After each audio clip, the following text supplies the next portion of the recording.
trust that what's unfolding with all the craziness you experience is more perfect than your mind can perceive, because our depth of perception is too limited to really understand what God's up to.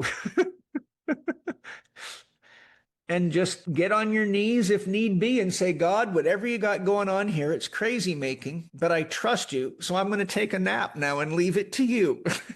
I'm not being facetious. I'm telling you the dead truth. I'm going to share something with you, and I want all of you to hear this. So everything I say is for all of you. I might be directing it one of you, but we're here together because your souls brought you here together. Because there's something in each of you that the other ones need to know about and be aware of, either because it's going to be part of their life, or it is and they're just not aware of it, or it's an awareness that says, be careful not to fall into the trap that in, because if I'm not aware that that exists, I could step right in it, right? So sometimes what we're doing is we're helping each other by showing what happens if we get too far into this or too far into that, or we get too open or we get too closed or whatever. What I request of you as a guide to you is that you be very honest with yourself and make an agreement with your mind that if it starts to show you things or impose things upon you that are disrupting your ability to live for doctors and maintain your center,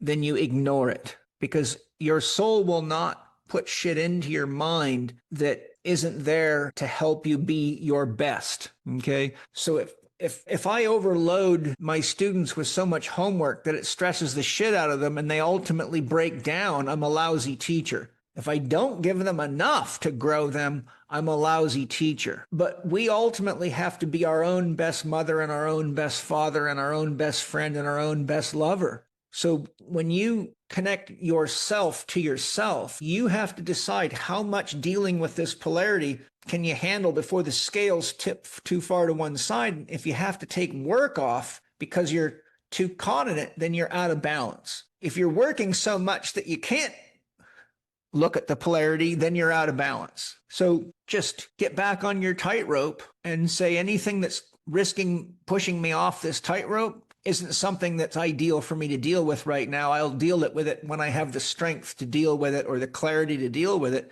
But right now, I got to focus on tangible reality. Because a lot of what you're talking about is coming through the mental sphere. The mental sphere can be very destructive to the physical aspects of yourself and the emotional aspects of yourself. Your body is your temple. It's where your soul chose to live for this period of lessons we call this lifetime. But if your mind actually starts debilitating your ability to engage the key practices that are important for you to master and exemplify to others, then your mind is actually now becoming a devil in the negative sense. So you've got to put that devil in a cage by ignoring it. Just say, not today, head. Just please remember, a mind makes a better tool than a master. You're describing your mind becoming the master of your life and forcing you to have to take time off of work and being in a battle with it. So what I want you to do as a practice is go get yourself a little box, anything like a Kleenex box or something, an empty Kleenex box. And when stuff's coming up that's overwhelming for you, write a note to yourself. This is what we call a worry. I call it a worry box. Write down, thank you, Mother Earth. Thank you, Great Spirit. Thank you, Mother Tao, for holding on to this. And then write down what it is: the excessive exposure to polarity, this concern about the world, this feeling of being in too many dimensions at once. Please hold this for me. I will come back and get it when I am balanced, centered, and strong enough to carry it. Once you put it in the box, you have to have some spiritual courage and leave it in the box. If you can't, then you know where the problem is.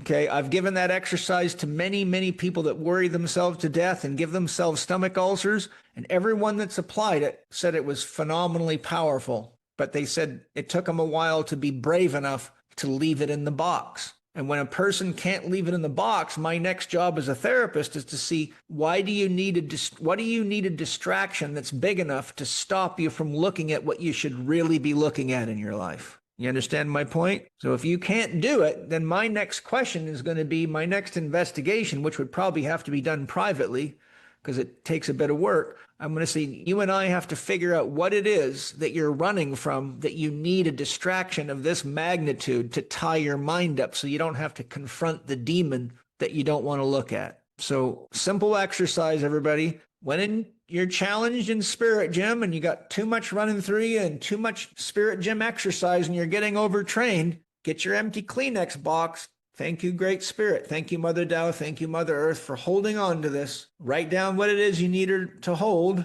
I'll come back when I'm strong enough to carry this. And you leave it in the box. And if it pops up in your head, you say, it's in the box. Leave me alone. It's in the box. Thank you. Thank you, Great Spirit. Thank you, my dear soul, for giving me the strength to leave it in the box. Okay? Because we know what happens to dogs that keep chasing and trying to bite car tires, even when we tell them not to. One day their teeth sink into it and it snaps their neck. So don't chase the car tire once you put it in a box, or you'll end up snapping your metaphorical neck, which could be a psychosis. And if this is happening between me and you right now, it means that's where your greatest growth potential is at. It's not doing more. Sometimes it's doing less and trusting God has it under control.